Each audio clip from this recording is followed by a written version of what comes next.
And welcome back to Sports Weekly on IEMG. I'm your host, Pep Fernandez. In this segment, we're talking not only the high school football playoffs, because the brackets came out just this past Sunday, but also girls flag football. We had one team from the city of San Bernardino still playing this past week, trying to reach a CIF Southern Section Championship game, the first year of CIF playoffs for girls flag football. But first, we're going to start with the football playoffs and also the final week of the regular season, week number 10. Man, this season has flown by. The Cajon Cowboys finishing in second place in the Citrus Belt League.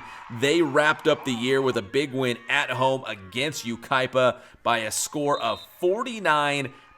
So the Cowboys finished the year, again, second place in the CBLs. A great year.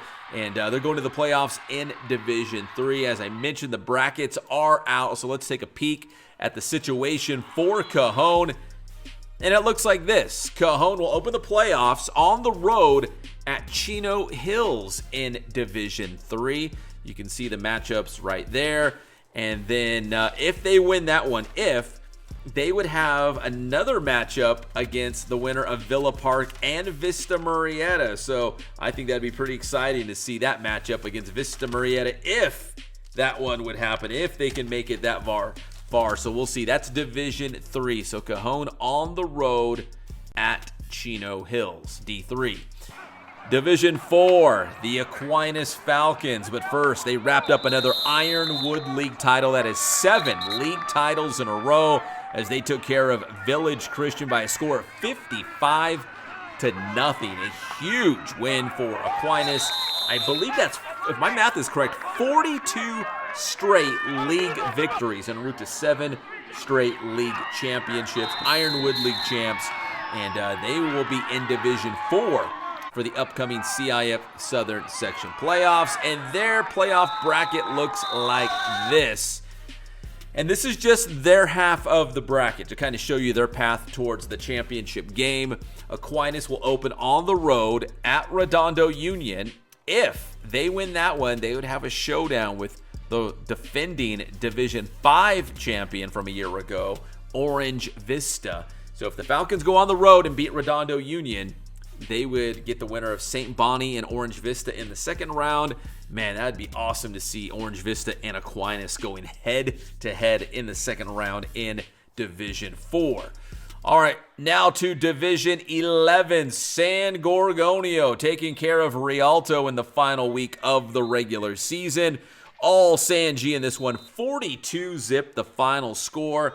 They will ultimately finish runner-up in the San Andreas League, with Grand Terrace bringing home the championship there. So San G, they find themselves in Division 11, and it looks like this. There's the brackets, and you can see San Gorgonio right there. And what's interesting about this one, you may have already noticed, below them in the bracket is Grand Terrace. So if San Gorgonio wins and Grand Terrace wins, we could potentially see a rematch between the two schools in the second round in Division 11. So that would be pretty awesome if that actually happens. So we'll see. There's still a big opening round game for both of these schools, but that would be pretty neat to see them play again in the second round. So San G at home against Grace, Grand Terrace on the road at Santa Fe, Division 11. All right, so that's how the high school football playoffs look for us. We got 3 local teams in the postseason. I do want to make note that San Bernardino head coach Sean Collins stepping down after 6 seasons at the helm of the Cardinals program. Did a great job in his run at Cardinal City.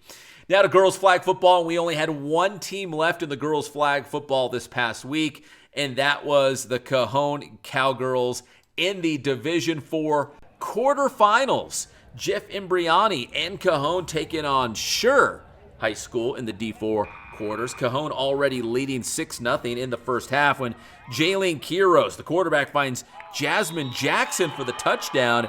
12-0 Cowgirls. The 2-point conversion for Cajon And it's going to be the double pass. Quiros to Layla Campbell. Back to Quiros, who finds Silent Rucker for the score. Cajon pushes its lead. There's the scoreboard to 14-0. And then how about some defense by Cajon? Schurr with the ball in the red zone as Jackson with the interception for Cajon. Cowgirls get the ball back, but Schurr answers with an interception of its own. So we head into halftime with Cajon up by 2 touchdowns, 14-0. You think the lead would be safe, right? Well, second half, Schurr with the football, still down 14-0 in the red zone. 4th down, and the Spartans convert on 4th and goal for the touchdown.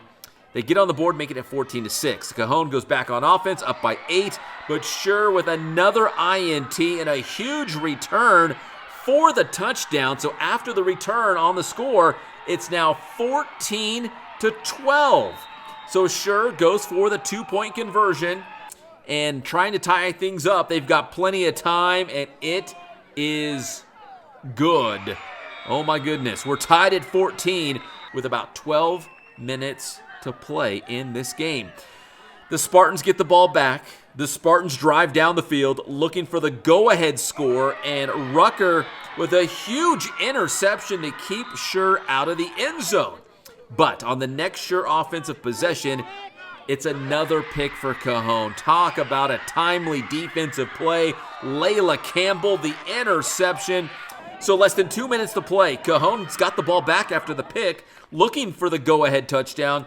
Great grab by Rucker. Check it out in the back of the end zone, but she is out of bounds. One-handed catch, but out of play.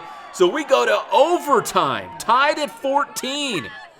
In OT, Cajon gets the ball first. They had some good looks at the end zone, but the Cowgirls could not score. They come up empty.